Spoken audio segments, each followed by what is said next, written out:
A person you don't appreciate, you cannot draw the value from them.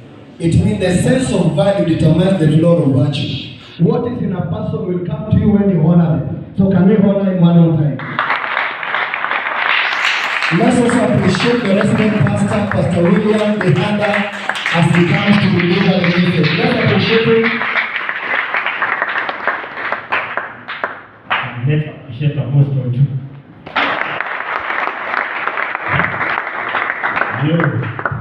Praise God. And I hear a good amen. And I hear an encouraging amen. Thank you so much. It's good to be here this afternoon. I want to just appreciate God because of Bishop Okumu for allowing us to be in this sanctuary. Let's appreciate God for this very humble servant of God. Some of us we call him Dad. He's known us from when we were very young up to this particular time. So thank you so much, Lord God. I also want to appreciate all the pastors in the house, our dad, Pastor Christopher Bell, together with our African director, Jerry White, and all our brothers, our friends from Texas and United States of America. Let's appreciate all of them for being here. Without forgetting our able good brother and director, Ronald Teach, together project director, Reverend Solomon. And appreciate yourself too. You are very important. An ordinary person filled with the Holy Ghost, impacting the lives of people. We are grateful to be here this afternoon. I just want to give a small charge, picking from where we left last conference last week. And I was talking about why a man, why man. And I focused on some few points. I'll just do a quick recap. Number one, we say that man is a lover. Man is a lover. Colossians chapter number 3 and the many epistles of Paul, he said, husband, love your wife. Husband, do what? Love your wife. This is an indicator that man is a lover. It is we men who should show love. In fact, when you tell your wife, I love you, don't even expect I love you too from her. It is the work of a man to love. Their work is to submit. Our work is to love. And I encourage us to begin to love even our families. Love, if you are not yet married, you belong to a family. Love your parents, love your siblings, take good care of them. If you are a married man, if you have a family, love your family. Desire to always create some time to spend with your family. That you can take your family somewhere and just be with them. Those people are very, very important to you. So, man is a lover. Tell your neighbor, man is a lover. I also said, man is a provider. Our work, one of our major tasks as men, is to provide. We are given, the Bible calls our spouses helpers. They said last week that a helper comes to help you on something which you are already doing. So they only come to help. Let us not overwhelm them. Let us not overburden them. Let us not become lazy. That if you're married, your wife can take care of some bills, and it's creating or it's making you to be lazy. Man is a provider. Last week I encouraged us that even when you get up in the morning, when you come back, back in the house in the evening, carry something with you. Do not just enter your house empty-handed. Carry something with you. That the mother of the children or anybody there will come and receive that which you've carried. Somebody say amen. So man is a provider. And that one is very, very key. I said for the young men, I discourage the habit of having so many baby mamas that are impregnating babies here and there, and you're running away from responsibility. Please, if you got somebody in this world, begin to take care of them. Begin to take care of those kids. They are your responsibility. Do not run away from it. Maybe it was a habit that you used to do before you got born again. Now that you are born again child of God, please do not run away from your responsibility. Any child anywhere who is calling you dad, who is calling you papa, please take care of them. Somebody say amen. Amen. Just doing a recap.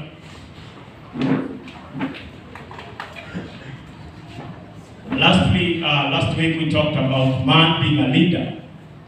Man is a leader. When you're born a man, you're born to lead. There are some initiatives that will make us men.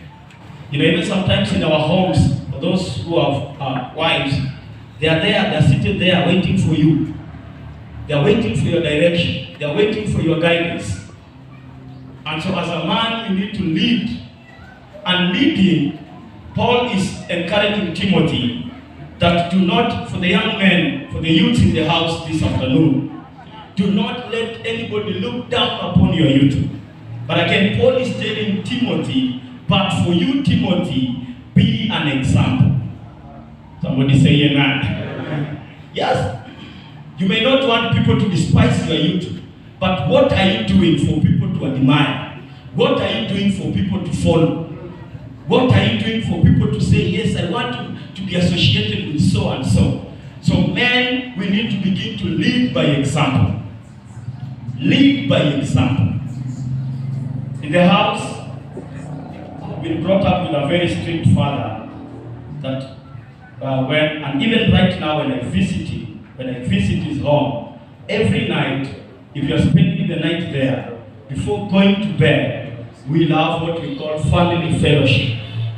It's a culture that he developed for us even while we were still living under his roof.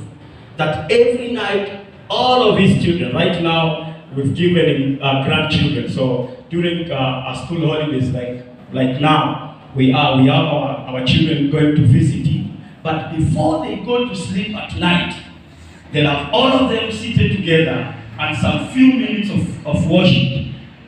We are praying together. I have a brother here, Victor, can attest to that. And so our dad has been leading us by an example to emulate. Even some of us in our homes right now, that is an example that we took from our dad and we've taken it to our homes. So as a man, you are a leader. Somebody say amen. Amen. A Christian man leads by example in godliness and then instructs and enforces his family. A Christian man leads by example. You may need to talk to your neighbor and tell them, a Christian man leads by an example.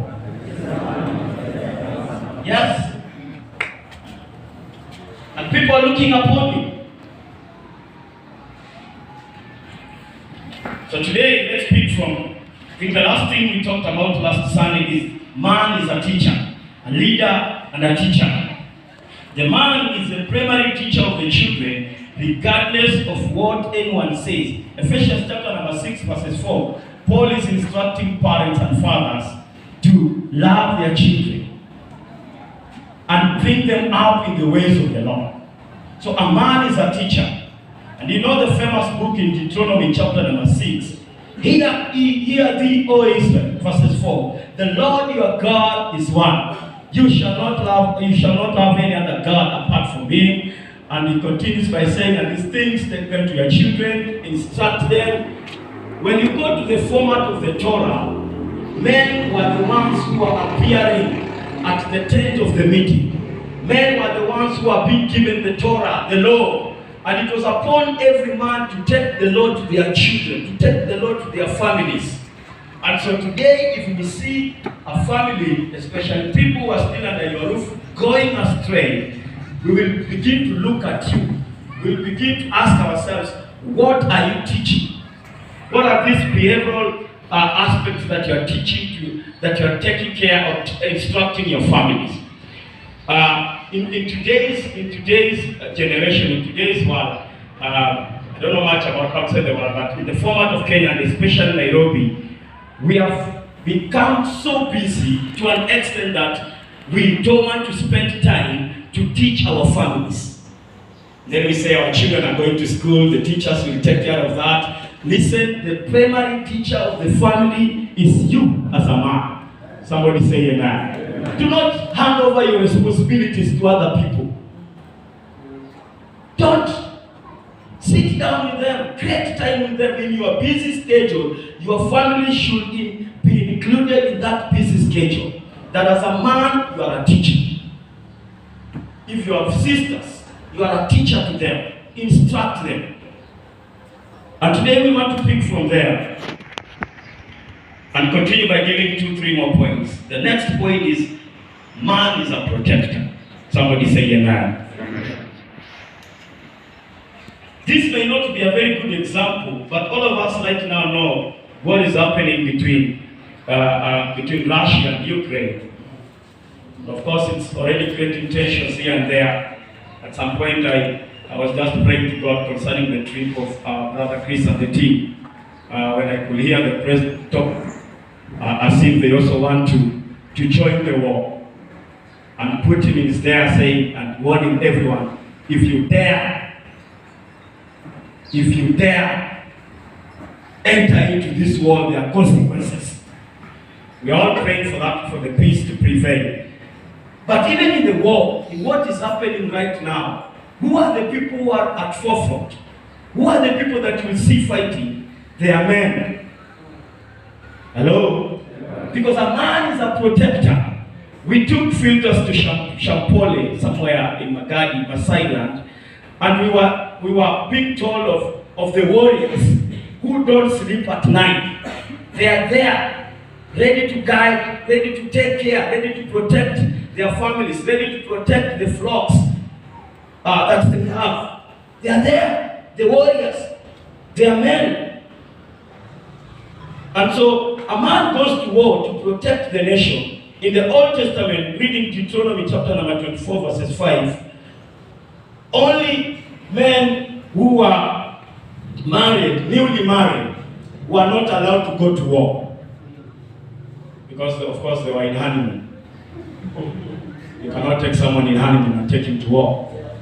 But the rest were taken to war. I know of a country, I don't know whether I'm very correct, it should be Japan, where all men are supposed to be taken through the army training. And even Japan, I'm saying this because of the Liverpool player. Most of you know I'm a Liverpool fan. And we have this guy called Minamino. Minamino had not gone through the army training. And so at some point, the president of Japan requested Liverpool, kindly release that young man to come and undergo what other men in Japan are undergoing. He cannot run away from it. Because maybe at some point we will need him, apart from playing football, to come and begin to fight for the nation. So as a man trains the servants or obtains other means of protecting his family from harm. Genesis chapter number 14, verses 14. You don't necessarily need to fight. You don't necessarily need to fight other men. But as a man, you are the protector of your family. Somebody say amen. Amen. He reviews family influences and rejects any that undermine godly morals, which is far from important than wearing a uniform and going off to war with a distant enemy. Listen to this point. He reviews family influences and rejects any that undermine godly morals, which is far more important than wearing a uniform and going off to war with a distant enemy. Psalms chapter number 101, verses 3 to 8.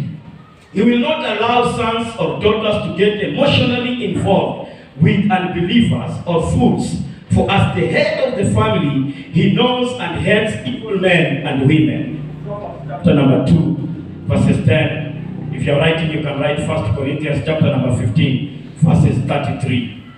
He protects his vulnerable wife from the evil influence of false teachers by forbidding her to listen to creeping teachers and spend much time on Bible study with him. 2 Timothy chapter number 3, verses 7. And so these are some of the areas where as a man you are coming in to protect. You know, you wouldn't love to be there and you're seeing your children bringing some funny things in the house and you're just there. You wouldn't love to be there and you're seeing your wife being taken away, being misled, and you're just seated there. As a man, one of the crucial and important roles that you need to play is to protect your family. Somebody say amen. A man is a protector. Tell your neighbor, a man is a protector. Last week I said when you have very few points, when you have very few minutes to talk about so many things, you just begin to skip them. The next thing that I want to talk about is man is a pillar. Man is a pillar. It is great men that make great families, cities, and nations, but especially great churches. Great men. The result of great men is great churches. It's great families. It's great cities. Somebody say amen. It is from among the men that God chooses and ordains his bishops and deacons for service. I know there is there is a debate going on in our WhatsApp group whether women should take the bishop roles. I just want to say that the grace of God is sufficient. Somebody say amen. Paul is saying, I am recommending Phoebe, the deaconess, to you. And I gave so many scriptures concerning the role that women are also playing, and our women are very, very important. Somebody say amen. But again, as a man, there are these crucial roles that you need to play a role in them. God calls some of us men in the office of bishops. Like today we have Bishop Okumu. We have Reverend Solomon. I don't know how long he'll be reverend before being ordained to be a bishop. And deacons. And so man is a pillar. When you have great men in the church, you will see how that church will stand firm. When you have people like Peter, people who stood with Jesus, the disciples, they were there to stand with the ministry of Jesus. Of course, the Bible talks about the women who served Jesus. But let us also remember that as men, we are pillars. Somebody tell your neighbor you're a pillar. Godliness to hospitalize, to zeal, to defense of the truth must begin and flourish among men. The zeal to defend the truth. Study so that you may show yourself a workman who needed not to be ashamed. Somebody say amen. That you have a zeal. Consider people like David, the pillars of the nation of Israel.